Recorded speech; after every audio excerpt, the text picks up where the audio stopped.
አንዳንዴ አሳይመንትም ሊሆን ይችላል ወይም ደግሞ ፔፐር አዘጋጅተን ሊሆን ይችላል ከጨረስን በኋላ መጨረሻ ላይ አልጠፋ ያሉ ፔጆች ሊኖሩ ይችላሉ። ይሄ በብዛት የሚያጋጥመን ነገር ነው። እኔም በተማሪ በሆንኩበት ሰዓት ላይ የሚያጋጥመኝ ነገር ነው። ሁለት ፔጆች ወይ አንድ ፔጅ መጨረሻ ላይ ያጋጥመና አልጠፋ ይለናል። በባክስፔስ ብንጫን ዲሌት ብንጫን አልጠፋ ይለናል። ምክንያቱም ግን አናውቀውም ወይም ደግሞ እንዴት ማጥፋት እንዳለብን አንረዳውም። እስኪ ዛሬ በማሳያችሁ ቀላል መንገድ እንዴት ማጥፋት እንደሚቻል እንመልከት። ማድረግ ያለብን ነገር ምንድነው ብላችሁ ከጠየቃችሁን ከርሰራችንን በቀላሉ ከርሰራችንን የዶክመንታችን መጨረሻ ላይ እናመጣና ክሊክ እናደርጋለን።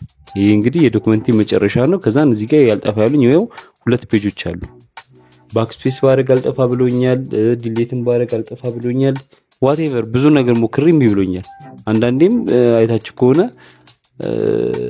በቃ ተስፋ ቆርጠን እንዲሁ ፕሪንት ልናደርገው እንሄዳለን። ያው ፕሪንት አይደረግም፣ ያው ባዶ ነው፣ ችግር የለውም። ግን ኢሜል የምናደርገው ከሆነ ባዶ ፔጆችን ለምን እንዳደረግን ራሱ ግራ ያጋባል።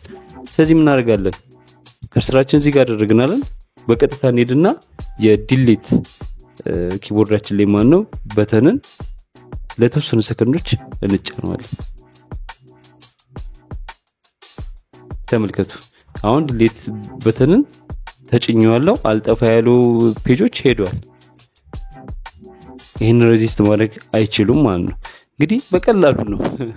በቀላሉ አንድ ደቂቃ በማይሞላ ጊዜ ውስጥ ማጥፋት እንችላለን ማለት ነው።